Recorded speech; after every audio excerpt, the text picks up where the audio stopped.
starting in net for you tonight, Sheldon?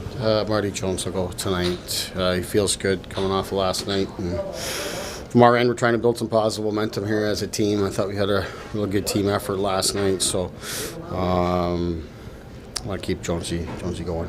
How long were those conversations? Was it pretty easy? Like you said, you were going to talk to Brad and yeah, we had been talking even before the game last night about it, and it's a.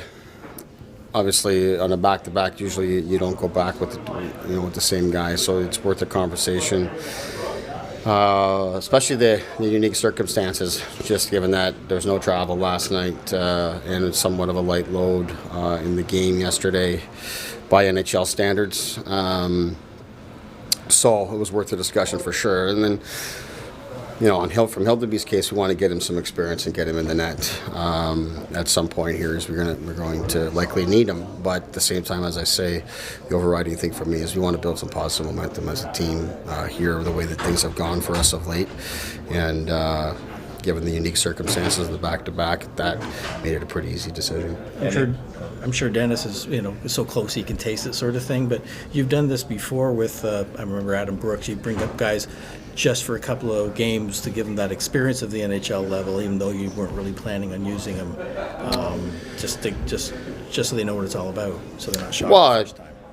Every day in the NHL for any guy who hasn't been here before is a chance to experience something new. I actually was looking at him down on the bench during the game yesterday and just thinking how, for him, it's the first time sitting on an NHL bench watching an NHL game from that perspective. So just doing that is valuable experience for him. We'll see how things go here in the next little while, but we expect we're going to need him here at some point. So we got to give him all these experiences and let him soak it in. Yet at the same time, we got to make the right decisions for our team and for our group. We've done this before. We played Eric Shalgren back-to-back last season when we were in somewhat of a similar situation with Petrozelli coming up. And Jones has played back-to-back a bunch throughout his career. Like I said, this to me, as back-to-backs go, as easy as you're going to get when you don't have travel involved.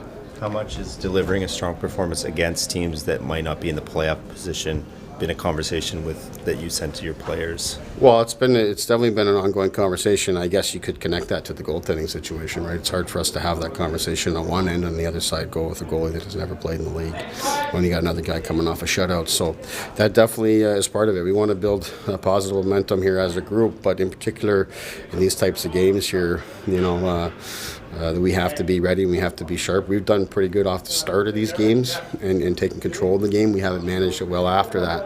And this team here tonight is one that, like any other, you have to respect and be prepared for. I mean, not long ago, I think just last week, they beat Vegas in this building and built a 4-0 lead. And they've beaten Vegas twice. They've beaten Carolina. They've beaten Boston. Like these guys have, like any team in the league can beat anyone any given night.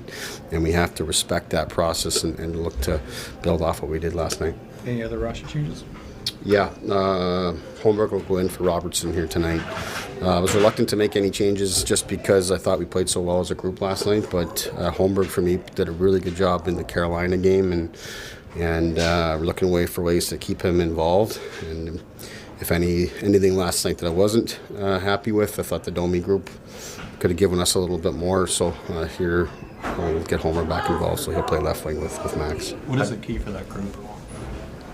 Key is how they get out of their end and through the neutral zone. Once they get on the attack, they're doing well. I thought that's where they had some troubles last night and spent too much time in our own end. That's part of it.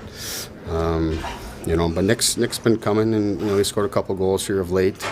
But like I said, it's partly trying to give a boost to that line, and partly that I thought Holmberg did a good job for us the other night and has something to offer, so we want to be able to utilize him. As a smaller guy, how do you think Nick's handling the physicality of the daily NHL grind? I think he's done a good job of it. I thought in the Carolina game, there's some times he's really digging in there physically. I think there's just some times with taking care of the puck under pressure and the demands of the league. That's the big thing that I've been talking to him about, is trying to manage that piece, and that's why those touches from breakout to neutral zone and getting through onto the attack, those are really important to manage those situations really well, and I think that's sort of the next step for Nick.